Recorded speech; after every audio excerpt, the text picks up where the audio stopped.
This is Selena Quintanilla-Perez. She was a singer, a performer, a fashion designer, a wife, a daughter, and an animal lover. And I say was because unfortunately on March 31st, 1995, her life was cut short.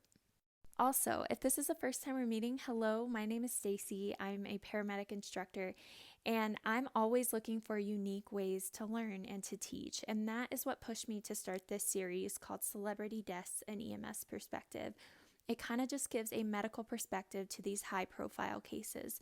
And although the case of Selena is extremely tragic and sad, I truly believe we can learn from it. Even from a young age, Selena was absolutely obsessed with music. She loved it. So, with the help of her father, Abraham, she and her siblings came together and they created a band called Selena y los Dinos. And this band would only rise in popularity over the years. They actually nicknamed her the Queen of Tejano. She was known for hits like Bidi Bidi Bom Bom and Como la Flor. And later on, she would become famous for English hits like Dreaming of You and I Could Fall in Love. And in 1990, a male guitarist would join the band. His name was Chris Perez, and Selena was smitten. She fell in love, and 2 years later, the two eloped, and Selena became Selena Quintanilla-Perez. And Selena began to expand her empire. Now, not only was she writing songs and singing songs and traveling with her band, but she was fashion designing and opening up stores and really letting her entrepreneurial spirit shine through. And with that, she met a lot of new people. And she met a friend named Yolanda Saldivar. And over the years, they became close and trust was built. And Selena actually trusted her enough that she promoted her to president of the fan club. And later, she would even go on to manage some of her stores.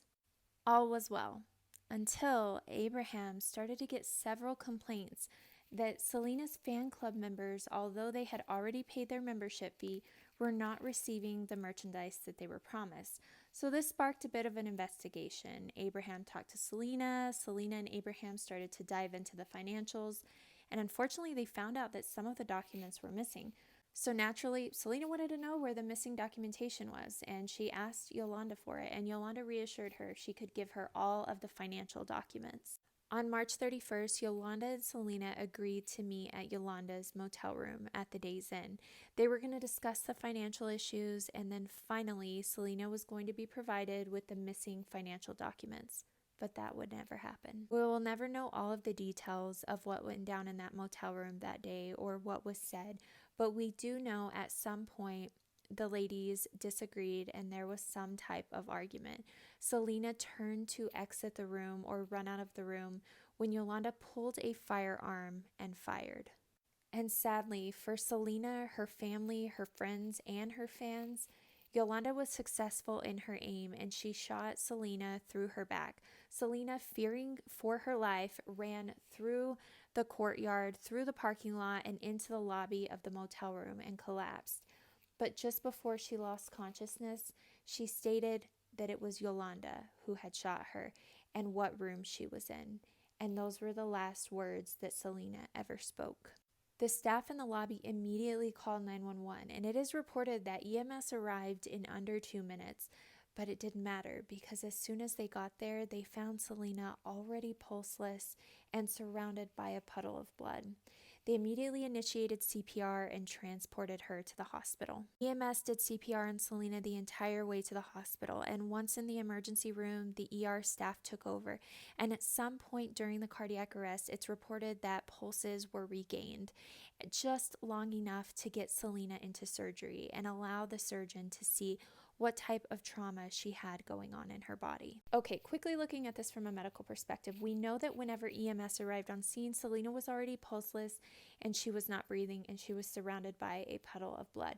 So this most likely indicates that whenever Selena was shot and she ran through the courtyard, through the parking lot, and into the lobby, that she was most likely bleeding that entire way as well.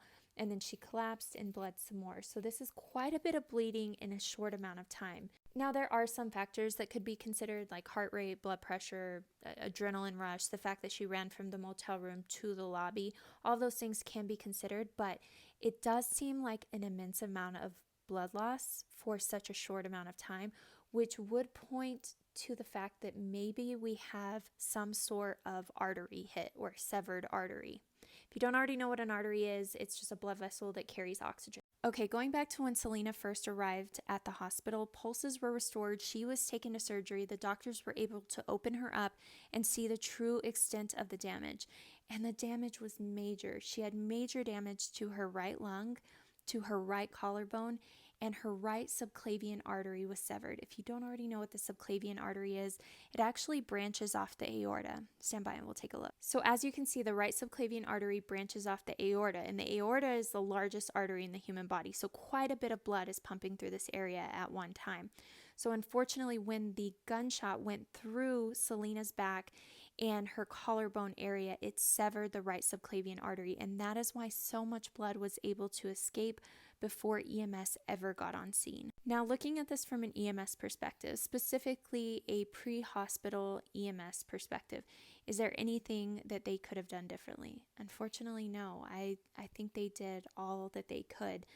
It sounds as though once they arrived on scene, the amount of blood loss was just too much to have done anything or made any interventions. If we run into a patient that has hemorrhagic shock or is developing hemorrhagic shock, which is just shock from excessive blood loss, what can we do for them? Well, first thing we want to do is apply pressure. Oftentimes, pressure will either stop the bleed or at least slow the bleed. And if we have a wound that is excessively bleeding that's on one of the extremities, like the arms or the legs, we can try a tourniquet. We can also initiate IV access and administer oxygen, and we can even administer some fluids to help support the blood pressure, but we don't want to excessively administer fluids. One medication that can be considered for active bleeding is called tranexamic acid, or TXA. This can be a consideration throughout your course of attempting to stop the bleed. But ultimately, we want to get these patients to the hospital as soon as possible because they need blood and they usually need extensive surgery. There was a rumor circulating that Selena would have lived had she been permitted to get a blood transfusion at the hospital, but because of her faith, that her father Abraham did not allow her to get one. But this has actually been proven to be a myth because Selena was not underage at that point, so her next of kin would have been her husband. And if I remember correctly, in the court documents, it did come out that the surgeon did attempt to give a blood transfusion and did not ask permission. It would not be a typical protocol to ask the permission of the father for a 23-year-old female. But like I said, Selena was a singer and a performer. Selena was a wife. She was an animal lover, and she was the Queen of Tejano music.